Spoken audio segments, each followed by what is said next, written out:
नमस्कार। India voice देख रहे हैं आप और मैं हूं आपके साथ शिवम दुबे। इंडिया वॉइस के खास कार्यक्रम खबर दिन भर में आप सबका स्वागत है। रुक करेंगे खबरों की ओर। आपको बता दें कि दिल्ली के मुख्यमंत्री अरविंद केजरीवाल उनके सरकार पर गंभीर आरोप लगाया गया है। दरअसल अस्पतालों में दी जाने वाली दवाइयों की टेस्टिंग लैब में फेल होने की बात बताई जा रही है। दिल्ली सरकार के अस्पतालों में मिलने वाली दवाइयों की जांच के लिए आदेश दिया गया है। एलजी ने सीबीआई को दिए हैं ये आदेश।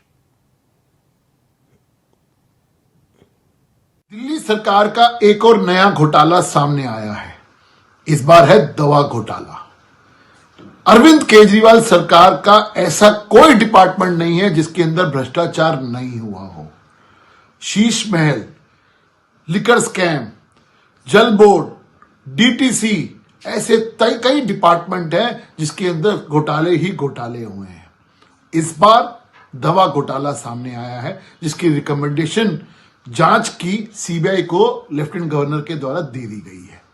भारतीय जनता पार्टी इसका स्वागत करती है, लेकिन सवाल यह है कि दिल्ली वालों की जान से खेलने वाले अरविंद केजरीवाल कब सामने आकर अपने मंत्री को बर्खास्त करेंगे। सवाल यह उठता है कि आपने दवा के नाम पर जिस प्रकार से नकली दवाइयां खरीदी हैं, ये दिल्ली की जनता की सेहत के साथ खिलवाड़ है। इसको माफी लायक नहीं है। मैं मांग करता हूं तुरंत से तुरंत अरविंद केजरीवाल अपने स्वास्थ्य मंत्री को बर्खास्त करें और जो जांच हो रही है उसका सहयोग करें। तो वहीं झारखंड की हेमंत सोरेन सरकार ने जिस तरह से छात्रवृत्ति, विधवा पेंशन योजना और तमाम योजनाओं में बंदर बांट किया है, ऐसे में सीएजी की रिपोर्ट ने झारखंड सरकार को सवालों के कटघरे में लाकर खड़ा कर दिया है। आपको बता दें कि आलम यह है कि झारखंड में विधवा पेंशन का लाभ पुरुषों को दिया गया, तो वहीं छात्रवृत्ति उनको दे दी गई जो छात्र ही नहीं है। साथ ही कहीं कहीं 2 साल तक एक ही कक्षा के लिए छात्रवृत्ति दी गई। देखिए रिपोर्ट। घोटाला प्रदेश झारखंड की शांत पड़ी सियासत को सीएजी की हाल ही में आई रिपोर्ट ने फिर से हवा देकर सुलगा दिया है। इस रिपोर्ट के बाद विपक्ष सरकार पर आरोपों के बाढ़ लेकर टूट पड़ा है। विपक्ष ने झारखंड की हेमंत सोरेन सरकार पर बयानों और आरोपों की बौछार कर दी है। दरअसल सीएजी की रिपोर्ट्स के मुताबिक वित्तीय वर्ष 2017-18 से लेकर वित्तीय वर्ष 2020-21 के दौरान डीबीटी यानी डायरेक्ट बेनिफिट योजना से जुड़ी योजनाओं में बड़े पैमाने पर गड़बड़ी सामने आई है। रिपोर्ट के मुताबिक झारखंड में छात्रवृत्ति और पेंशन स्कीम की ऑडिट की गई थी। इसमें कई त्रुटियां पाई गई हैं। झारखंड के पलामू, रांची, गोड्डा, चतरा, धनबाद और पूर्वी सिंहभूम जिले को सैंपल के तौर पर लिया गया था, जिसकी जांच की गई तो यहां डीबीटी की योजना में भारी गड़बड़ी मिली है। महालेखाकार अनूप फ्रांसिस डुंगडुंग की माने तो स्कॉलरशिप योजना और पेंशन योजना को लेकर ही ये ऑडिट की गई थी। इसमें पाया गया है कि स्कॉलरशिप का लाभ पाने वाले छात्रों का कोई इलेक्ट्रॉनिक डेटाबेस नहीं है। साथ ही इन जिलों में 21 ऐसे संस्थान हैं जो स्कॉलरशिप के लिए सूचीबद्ध ही नहीं हैं। उन संस्थानों के छात्रों को भी स्कॉलरशिप का लाभ दे दिया गया। इसके तहत 365 अपात्र छात्रों को स्कॉलरशिप दी गई है।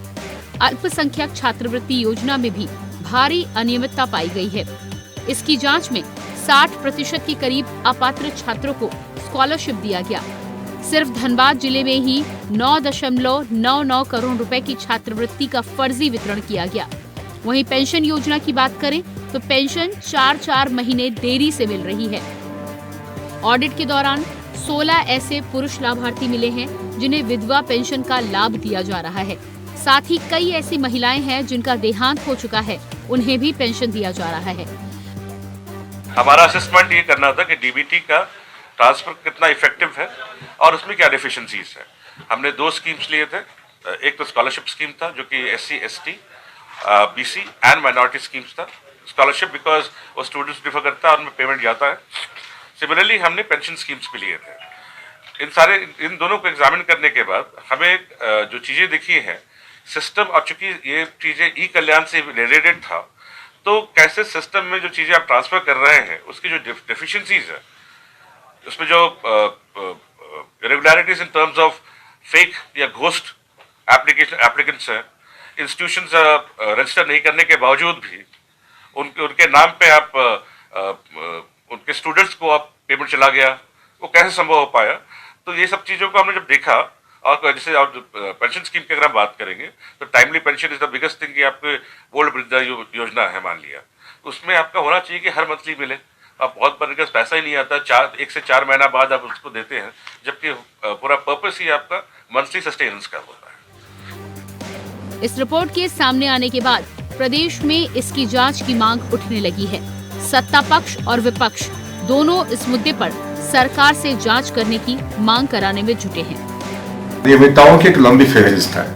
छात्रवृत्ति की बात हो, सामाजिक योजनाओं के वितरण की बात हो, या फिर अन्य कल्याणकारी योजनाएं, जिस तरह से अधिकारियों और कर्मचारियों का मनोबल बढ़ा हुआ है कि कुछ भी अनियमितता कर लो, कुछ भी घपले कर लो, इस सरकार के जो रहनुमा हैं उनके ऊपर हाथ नहीं डालेंगे, न कोई कार्रवाई करेंगी।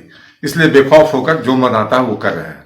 अब रही बात देश राज्य में जिस तरह से वो घूम घूम कर अपनी उपलब्धियां बता रहे हैं, एक मुख्यमंत्री होने के नाते उनका कर्तव्य भी बनता है कि अपने दल के लिए भी और राज्य के लिए भी बताए कि हम क्या क्या कर रहे हैं। लेकिन दूसरी ओर जब कानून व्यवस्था की स्थिति इतनी खराब हो जाए कि आए दिन डॉक्टरों को, व्यापारियों को रंगदारी के लिए धमकी भरे फोन कॉल आए और उनको बेबस होकर सड़क पर उतर कर आंदोलन करना पड़े, महिलाओं के साथ जो अत्याचार हुए वो किसी से छिपे नहीं है, चाहे शेड्यूल कास्ट की महिलाएं हों, शेड्यूल ट्राइब की महिलाएं हों या पिछड़े वर्ग की महिलाएं हों, उनके साथ जिस तरह का व्यवहार हुआ किसी से छिपी हुई बात नहीं है। लेकिन मुख्यमंत्री को यह नहीं लगता है कि राज्य में कानून व्यवस्था के हालात खराब हैं या फिर उस पर अंकुश लगाए जाने की आवश्यकता है। तो वहीं इसको लेकर बीजेपी के प्रदेश अध्यक्ष बाबूलाल मरांडी ने ऑडिट में पाई गई इन खामियों से वित्तीय गड़बड़ झाले का अंदाजा लगाया है। हेमंत सोरेन सरकार ने अपने 4 साल के कार्यकाल में क्या किया, पुरुषों को विधवा, युवाओं को वृद्धा और सक्षम को बांट कर दी गई विकलांगता पेंशन। सीएजी की रिपोर्ट के अनुसार झारखंड सरकार की निरंकुशता, लापरवाही और भ्रष्टाचारी कुनीति इतनी चरम पर पहुंच गई है कि यहां लगातार 2 वर्ष तक हजारों छात्रों को एक ही कक्षा की छात्रवृत्ति दे दी गई। एससी और एसटी छात्रों की छात्रवृत्ति पिछड़े वर्ग में आने वाले छात्रों को दे दी गई। सामाजिक सुरक्षा योजनाओं में लापरवाही इस स्तर पर है कि वृद्धा पेंशन योजना का लाभ युवाओं को दिया जा रहा है, विधवा पेंशन योजना का लाभ पुरुषों को दे दिया गया, विकलांगों की पेंशन सक्षम व्यक्तियों को बांट दी गई। चोरों की भ्रष्टाचारी हेमंत सरकार को किसी भी नियम, कानून और संविधान के अनुकूल काम करना अच्छा नहीं लगता, क्योंकि भ्रष्टाचार व जंगल राज को ही सरकार ने अपना वास्तविक मॉडल माना है। झारखंड की जनता जान चुकी है कि 4 साल में इस सरकार ने क्या किया, अन्याय किया, शोषण किया, कुशासन और भ्रष्टाचारी का विश्व प्रसिद्ध उदाहरण पेश किया। ऑडिट में पाई गई इन खामियों से वित्तीय गड़बड़ झाले का अंदाजा लगाया जा सकता है। कैग की रिपोर्ट में हुए खुलासे ने एक बार फिर से झारखंड की सरकार और सीएम को सवालों के घेरे में ला दिया है। ऐसे में अब देखने वाली बात यह होगी कि झारखंड की सियासत अब क्या रूप लेती है। घोटालों के आरोपों से घिरे सीएम हेमंत सोरेन इस मामले में क्या कुछ कदम उठाते हैं। Bureau report, India voice. रुक करेंगे अगली खबर की ओर। आपको बता दें कि मुख्यमंत्री योगी आदित्यनाथ ने भारत के 5वें प्रधानमंत्री चौधरी चरण सिंह के जन्म दिवस पर मुरादाबाद में मूर्ति का अनावरण करने पहुंचे। इस दौरान उन्होंने कार्यक्रम को संबोधित करते हुए कहा कि पहली बार देश के अन्नदाता किसानों की समस्याओं को चौधरी साहब ने महसूस किया था, जिसके साथ कहा कि चौधरी साहब ने अपने समय में अन्नदाता किसानों के जीवन में व्यापक परिवर्तन करने के अभियान को आगे बढ़ाया था। हम सब जानते हैं चौधरी साहब भारत की अर्थव्यवस्था की गहराई जानकारी रखते थे और इसीलिए उन्होंने इस बात को बड़ी स्पष्टता के साथ कहा था। उन्होंने कहा था कि अगर किसान गरीब रहेगा तो भारत समृद्ध नहीं हो सकता। भारतवर्ष की समृद्धि का राज गांव के खेत और खिलौनों से होकर के जाता है और इसलिए हमें अन्नदाता किसान की खुशहाली और उनकी समृद्धि की ओर ध्यान देना ही पड़ेगा। उसके अनुरूप नीतियां हमारी बननी चाहिए, उसके अनुरूप कार्यक्रम हमारे लागू होने चाहिए और प्रदेश के मुख्यमंत्री के रूप में भी और एक राष्ट्रनेता के रूप में, प्रधानमंत्री के रूप में उन्होंने अन्नदाता किसानों के जीवन में व्यापक परिवर्तन करने का जो कार्य किया, आज उसके परिणाम हम सबके सामने प्रधानमंत्री मोदी जी के नेतृत्व में प्रदेश और देश के अंदर चल रही परिवर्तन की बहार और विकास और समृद्धि की एक नई जो बहार है, यह उसी का परिणाम है। भाइयों बहनों, हम अपने पूर्वजों की स्मृतियों को ताजा रखने के लिए जब एक कार्यक्रम करते हैं, अक्सर सरकार आगे होती है और समाज पीछे होता है। लेकिन मुझे आज चौधरी साहब के प्रति आप सबकी श्रद्धा और आस्था का प्रमाण है कि यहां पर चौधरी चरण सिंह स्मारक समिति और जाट महासभा आगे है और सरकार उनके पीछे खड़ी है और परिणाम हमारे सामने है। चौधरी साहब की भव्य 51 फीट की एक भव्य प्रतिमा एक नई प्रेरणा के साथ अन्नदाता किसानों के जीवन में परिवर्तन करने का एक नया संदेश दे रही है। भाइयों बहनों, पहली बार आपने देखा होगा चौधरी साहब यही कहते थे ना कि किसान को पानी फ्री में मिले। और भाइयों बहनों, पहले तो बिजली ही नहीं आती थी, अब तो बिजली भी है और बिजली के अलावा प्राइवेट ट्यूबवेल को हम फ्री में कनेक्शन देने की पूरी तैयारी कर चुके हैं। हमने तय कर दिया है, पैसे की व्यवस्था कर दी है, फीडर सेपरेशन की कार्रवाई को तेजी के साथ आगे बढ़ाया जा रहा है। यही नहीं, कल सरकार ने यह भी तय किया है, जो लोग डीजल से अपने ट्यूबवेल चलाते थे उनको सोलर पैनल देंगे। अब तक 52,000 किसानों को हमने सोलर पैनल दिए हैं। इस वर्ष 30,000 किसानों की सब्सिडी को हम बढ़ाने जा रहे हैं। और भाइयों बहनों, अगले वर्ष के लिए लक्ष्य हमने फिर से 42,000 का विषय तय कर दिया है। गन्ना का रकबा बढ़ा है। हम लोग जब आए थे 18 लाख हेक्टेयर में गन्ना होता था और कल मैं देख रहा था, आंकड़े उठा रहा था। खबर रामपुर से है, जहां सेशन कोर्ट के फैसले के बाद फिर आजम खान के परिवार की मुश्किलें बढ़ गई हैं। आपको बता दें कि मामले में पूर्व पारित दंडादेश को सेशन कोर्ट ने बहाल कर दिया है। वहीं सजा के खिलाफ आजम खान की अपील को सेशन कोर्ट ने खारिज कर दिया है। बता दें कि एमपी एमएलए कोर्ट को सजा के फैसले विरुद्ध सेशन कोर्ट में आजम खान के अधिवक्ताओं ने अपील की थी। सेशन कोर्ट ने निचली अदालत के फैसले पर अपनी मोहर लगा दी है। आज जो मोहम्मद आजम खान, अब्दुल्ला आजम खान और तंजीम फातिमा के विरुद्ध जो है एमपी एमएलए विशेष न्यायिक मजिस्ट्रेट के न्यायालय के द्वारा जो 7 वर्ष की सज़ा हुई थी, जिसके अपील उन तीनों लोगों के द्वारा विशेष सत्र न्यायाधीश एमपी एमएलए के न्यायालय में की गई थी, उस अपील पे आज निर्णय आना है। तो वहीं असम के कोकराझार से 2 बार से सांसद नव कुमार सरीनिया से इंडिया वॉइस के संवाददाता अजय चौहान ने खास बातचीत की है, जिसमें उन्होंने कहा कि देश में जो माहौल चल रहा है वो इंडिया गठबंधन एक साथ में है और इस पर एक दूसरे पर कोई विश्वास नहीं है। जिसके साथ ही उन्होंने क्या कुछ कहा, ये सुनते हैं। हमारे साथ खास बातचीत करने के लिए नव कुमार सरीनिया जी हैं, जो असम से सांसद हैं। निर्दलीय हमेशा जीतते हैं, 2 बार सांसद रहे हैं। बात करेंगे जिस तरीके से कल इंडिया अलायंस का गठबंधन था, उनकी बैठक थी और सदन भी समाप्त हो चुका, लेकिन 2024 को लेकर के तैयारी की जा रही है। बात करें सर, किस तरह से सारे जो विपक्ष था वो एक मंच पर आया, लेकिन कुछ पार्टियां उसमें से भी नहीं आई 2024 को लेकर। आप इसको कैसे देखते हैं अभी 2024 को? पहला है मैं अपनी तरफ से हमने क्लियर पार्लियामेंट भी बुलाया, हम कोई इंडिया और एनडीए का पार्ट नहीं है। स्पेशली हम एनडीए के विरोध में हैं, क्योंकि देश में जो कुछ हो रहे हैं, चाहे तानाशाही लेके चाहे दूसरा सब कुछ, वो एनडीए गवर्नमेंट के दौरान हो रहे हैं। तो इसलिए हम लोग जिसको जैसे है, हम आदिवासी रिजर्व से बिलोंग करता हूँ, और आदिवासी हो, दलित हो, माइनॉरिटीज हो, बैकवर्ड क्लासेस हो, उन लोग का वही मानना कहना है जो अभी 75-76 साल में जो पार्टी वालों ने शासन किया है, उनके दिन में हम ऊपर नहीं, हम नीचे जा रहे हैं। अभी तो आदिवासी वाला देखिए, वो मुगल से लड़ा, ब्रिटिश से लड़ा, अभी भी सरकार से लड़ रहे हैं। अभी सुबह सुबह हमारे 3 एमएलए जो राजस्थान चुना हुआ है आदिवासी का, वो भी आके हमको मिल के गया था, ज़्यादा बोला हमें नेशनल कन्वेंशन करना है हमारे लोगों को जागरूक करने के लिए। लेकिन जो फैसला किया गया गठबंधन, पहले भी अशोका टोल मीटिंग की गई, कल भी बैठक थी कि जिसकी सीट ज़्यादा वही पीएम की भी झगड़ा चल रहा है इसमें, और गठबंधन सारे साथ आ रहे हैं। तो क्या लगता है 2024 में बीजेपी को हरा पाएगी इस तरीके से? मैंने इसलिए बोला हूँ जे आपस में इंडिया गठबंधन बहुत कॉन्ट्रडिक्शन है। वो कैसे सॉल्व करेगा, उसका ये कैसे निकलेगा, वही बात तय करेगा। लेकिन मुझे लगता नहीं है आज का दिन में। आप देखिए, ये 5 राज्यों के चुनाव से पहले लोगों पे पूरा उम्मीद था। वो लोग सोच रहा था जब इंडिया गठबंधन मजबूत होगा और बीजेपी का विरोध में जो लोग एक साथ आके वोट करेगा तो बीजेपी एक रात में, एक दिन में उखड़ जाएगा।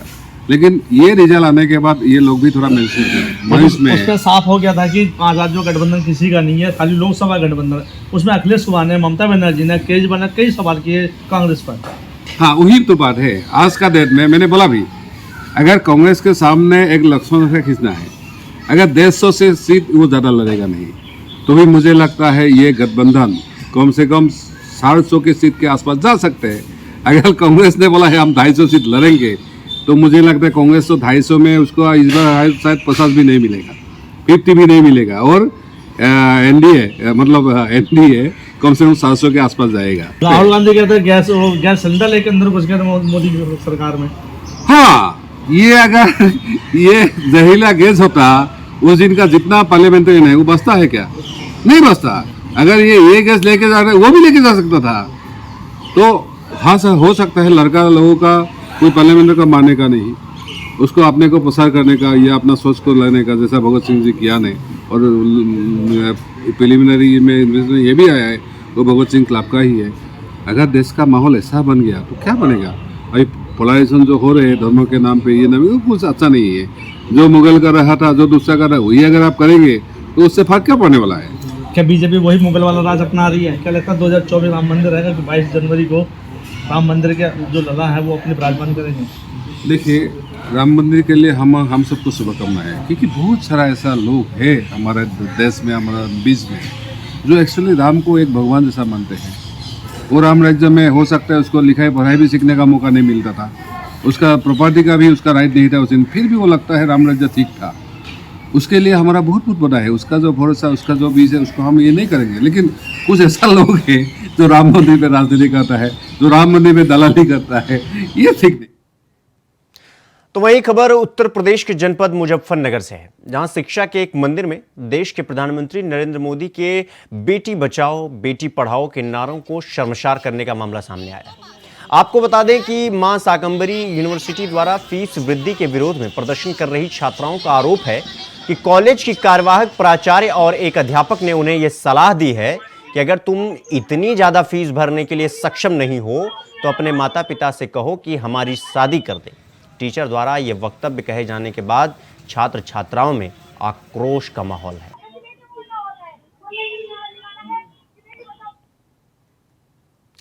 तो वहीं खबर अलीगढ़ से है, जहां कुछ दबंगों द्वारा युवक के साथ मारपीट की घटना सामने आई है। आपको बता दें कि ससुराल से लौटते वक्त कुछ दबंगों ने एक युवक की पिटाई कर दी। उस युवक को दबंगों ने कुछ इस तरह से पीटा कि उस युवक की नाक तोड़ दी, उसकी आंख फूटते फूटते बची। तो वहीं पीड़ित की मां ने पुलिस में जाकर लिखित शिकायत की है।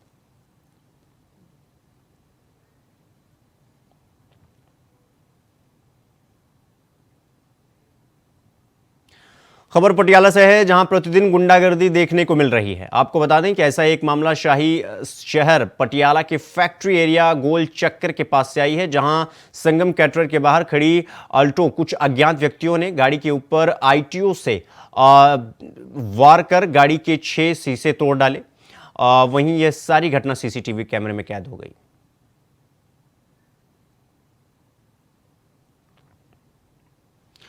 फतेहपुर में अवैध खनन का खेल लगातार जारी है। आपको बता दें कि भारी बूम मशीनों से मोरम का खनन किया जा रहा है। यमुना की जलधारा को मोड़कर खनन किया जा रहा है। अवैध खनन का वीडियो सोशल मीडिया पर तेजी से वायरल हो रहा है। मामला ललौली थाने के अड़ावल मोरंग खदान का बताया जा रहा है।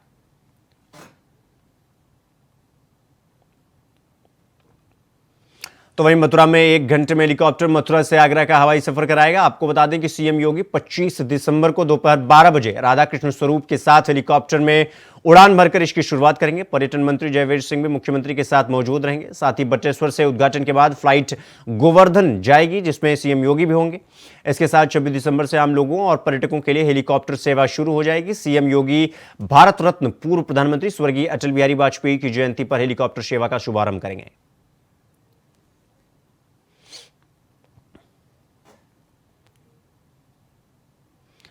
तो खबर दिन भर में फिलहाल अभी के लिए बस इतना ही। देश दुनिया की तमाम खबरों को देखने के लिए देखते रहिए इंडिया वॉइस। नमस्कार।